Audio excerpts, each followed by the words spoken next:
So Okay. we'll just take the best parts and get those ready for your pub date. Terrific. Yeah. So you must be gearing up, right? It'll come out in a few weeks. Yes. Yeah. 3 weeks. Yeah. So when we reviewed Rules of Civility, our reviewer called it a buzzed about novel, and I'm sure that, I mean, and you've written that, you had this very, discrete outline where it took you a year to write it, and then you spent several more years sort of revising it. But to those of us who sort of, observe and write about publishing, this sort of witty novel about class seemed to sort of, and you sort of seemed to come out of nowhere um, in a very happy way. I mean, it seems like Wait, hold on 1 second. Sorry. Okay.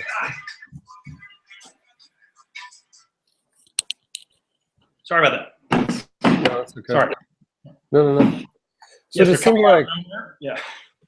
yeah, that all those elements, the sort of wit and, the way in which that your first novel didn't really, isn't written in the style of a novel from the 30s, but sort of had certain tones of that. I mean, in a happy way, it sort of seemed to come out of nowhere. Why do you think that readers took so well to that first novel?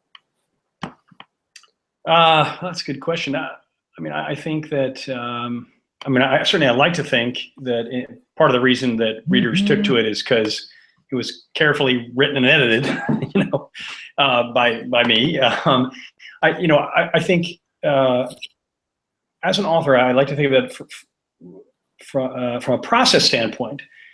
I like to think of it as I write my first draft for myself, and then I revise the book 3 times for my reader, whoever that may be.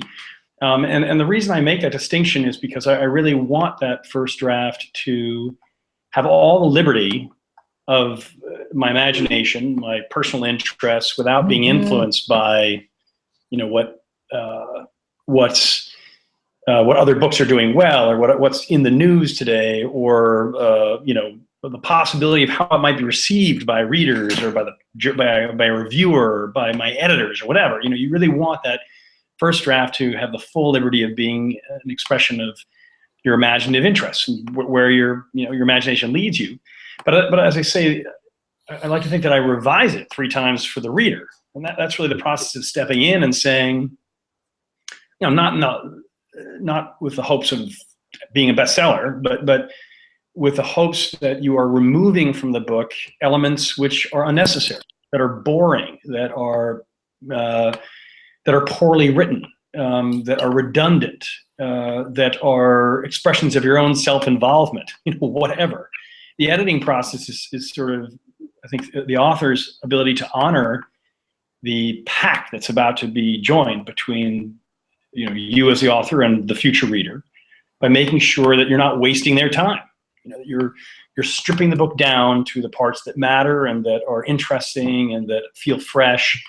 And I think when that does well, you for the reader, that hopefully that's why they enjoy the book. Is even if it's not the topic they thought it was, or they don't relate to every character as they might have hoped, that at least the book has an appropriate pace, that it's got a reasonable amount of invention. It doesn't seem like someone's private passion that you have to waste your time to sort through. So I think that those help. Now, the fact that it was set in a glamorous era in New York doesn't hurt, and I think that certainly the book, that Rules of Civility, had, I think, characters that entertain people, partly because I found them very entertaining. The characters, I enjoyed the company of the characters in Rules of Civility, and I think that makes it easier for the readers to enjoy their company too. Right. I saw that on your site you've written about, you're sort of outlining process not only for Rules of Civility but for A Gentleman in Moscow, and that this confined setting of this hotel, which I just find fascinating, because one of the Hitchcock films that I love is Lifeboat, where he all it is this, you know, boat in this water tank. Hitchcock had to figure out all these ways to make the story interesting. And you Yeah. have this hotel, and you had to figure out how to make a confined setting, you know, continually interesting for your reader. But, you know, it also occurred to me that, you know, the same thing applies to Rostov's character. I mean, you had to come up with a personality that, because he's such the, you know, viewpoint for this novel, that he was just a continually fascinating person. Was that, that must have required some planning too, right? Right. I guess I would put it in a slightly different way, which is in a way you can't plan for it at all. I mean, Right. but you're right. If the voice of Rostov was not engaging or interesting, the book would be kind of dead on arrival. So, in searching for the voice, it had to be a personality that could get you through 30 years of confinement, and that's a kind of a mysterious process. It was true. You know, Rules of Civility has a very strong perspective in Katie Content, and this is a very different tone and a different personality. But again, it's very driven by point of view. And in both cases, I kind of discovered the point of view of the narrator within a few pages of writing. In both cases, I had outlined the book very carefully. I knew everything was going to happen. I knew the background of the characters and sort of their psychological biases, but I didn't really know what they were going to sound like until you start to actually write in their voice. And in the case of this book, I was writing the first chapter, not the transcript, but the actual, sort of chapter one. And in it, the count is being led by Red Guard to the hotel, having just been sentenced to life or house arrest. And it says something like, he gets in the hotel and he says to the two guards, are we going the stairs or the lift, gentlemen? Which is it going to be to go upstairs? And the two guards kind of look at each other, and they look at him, and he look at each other, and he thinks to himself, how can you expect to succeed on the field of battle if you can't even decide whether or not to take the stairs or the elevator? And so then it says, and the count, just deciding for them, he said the stairs, and he went up, taking the stairs 2 steps at a time, as had been his habit since the academy. And kind of writing that right off the top of my head in the sort of draft for the first chapter. That little moment was like, that's who this guy is. That's who this guy is. The guy who would say, the gentleman, the lift or the stairs, and when they hesitate, saying, how can you expect to succeed in the field of battle if you can't even make a decision like this? But then taking the stairs 2 at a time, as he had done since the academy. It kind of all captured for me sort of this sense of sort of pushing forward and sort of optimistic attitude, and kind of somewhat humorous and overconfident, all kind of at once, just a little thing. And you sort of say, okay, yeah, this is the key to who this guy is, and start to unfold it from there. Yeah. And so, both books are historical. Yes. Is that kind of your thing? I mean, could you write a novel set in contemporary? Yeah. I'm not going to talk very much about what I'm working on for next, but the next book I'm doing is set in the 50s in America. So I'm getting closer, in my lifetime. What do I think I'll write a book about, present times? I probably will. Because I appreciate the way you put the question, because I don't really think of myself as a historical novelist. I think of myself as a novelist. And, I think it's easy for us to forget that, for instance, if we read War and Peace, which feels, very, in its way, very fresh and detailed description of life in Russia, it was not Tolstoy's time at all. It was Tolstoy. That's Tolstoy looking back, a couple of generations to the Napoleonic Wars.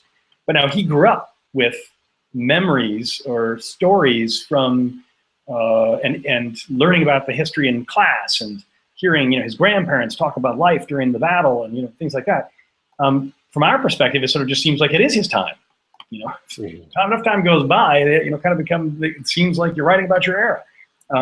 So yeah, I kind of think of the 1930s New York, or this period from the Russian Revolution to the Cold War, as a part of my era, in that it's within that kind of bright lit circumference of what what I know, what you know, with very little effort. We kind of if you were a brand new reader picking up Rules of Civility, you pick it up having some familiarity with New York in the 30s, even though you don't necessarily remember why. So yeah, I like that space that is not immediate, but is within this, within the current stage. But would I be willing to write about contemporary times? I certainly would. It's really a question of finding a topic that interests me and pursuing it to its end. Right, right. But in that context where, when a novelist is setting a book in a previous era, I think if done well, it necessarily also at least conveys the anxieties or concerns of the contemporary era. Yeah. And so, in the case of A Gentleman in Moscow, this novel is landing at a time when class anxiety is pretty high in America right now, I would say. And of course, someone, an aristocrat gets jailed for or house arrest for life in your novel, and we don't have anything like that nowadays, of course. But I just was thinking that this novel is coming at an interesting, it talks about class a little bit, and we have an interesting moment in class anxiety right now. Yeah. I think, and I do think that when a novel is well done, and I'm not saying that mine meets this criteria, but achieves this goal. But when a novel is well done, it should feel timeless to some degree, because the issues that it's grappling with, depiction of the human condition, and how that plays out among a variety of psychologies in a variety of settings, when it's done well, as you say, we can see a Shakespeare play today, and it can feel very contemporary in its concerns, not because Shakespeare has anticipated, the world of 21st century America, but because he's writing in a style that he's putting the human condition out onto a stage that makes it universal. That's certainly the goal. And that's a goal I strive for. Whether or not I achieve it is a different thing, but that is, I'm of the type of author who that's really the heart of the ambition. But I think if you look at the Count, he is an expression of kind of a 19th century refined sensibility that's kind of under attack by 20th century events, not simply communism, but industrialization, war, international, the upheaval, of economic upheaval. And we certainly in America today, I think we continue to sense that there was an older sensibility of a different time that had certain virtues to it, that prompted us to relate to each other in a way that we can sense we're losing to some degree. Certainly the political discourse today and the observations that it has reached these levels of surprisingly ungentlemanly behavior among candidates and news people and spokespeople. That's a fact. We can see it now. Was everybody in Jane Austen's time as delightfully delicate as she was? Probably not. But I think we can also appreciate that kind of behavior and contrast it to both the best and the worst of our own times. I think another thing that's sort of as an aside is that one of the interesting things about communist Russia is that if you asked an average American, what percentage of Russians from 1920 to the end of the Cold War were communists, people would say, I don't know, 90%, 85, 95. But in fact, it was only about 10%, because to be a communist in Russia meant you were a member of the party. And the party stopped taking new members.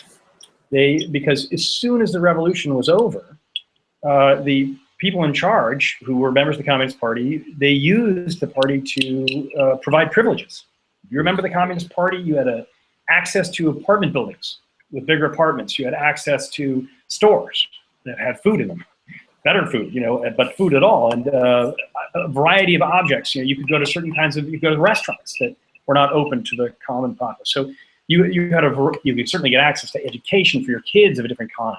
And so the concept of kind of the 1%, as it were, was very much alive and well in Bolshevik Russia right from the get-go, except that it wasn't people who had built fortunes in business, or who had inherited the money, or who had gone to Eton or whatever.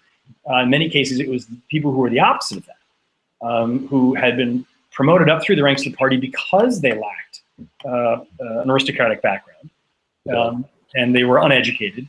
But they immediately recognized the benefits of closing the doors once they were into the club, and so that's what they did. And so, yes, the Countess, to some degree, that's unfolding in the Russia around him. Certain people have access to the great resources of the time that the vast majority of the country don't have access to, and we certainly have seen that in the United States increasingly in the last couple of decades, as almost any kind of service that you can imagine in America now has a class system associated with it. You go to Disneyland, you can do it in the premium version or the budget version. If you fly, you feel that way, of course. But there's many services now that are tiered in that way. So yeah, I think that as it turns out, is a pretty universal issue, because it keeps we keep seeing it rediscovered in society after society, century after century. Yeah, it keeps popping up. And so you used to work in finance. Do you write full time now? I do. Oh, nice. I retired from my firm. My old firm is still doing well and thriving, but I retired from it about 3 years ago when I started writing this book. Nice. Well, congrats on that, and congrats on the novel. Thank you. And we'll get this ready for September, and hope the book does really well. Thank you very much. I appreciate your time. Yeah, well, have a good day. Bye-bye. Okay. Bye.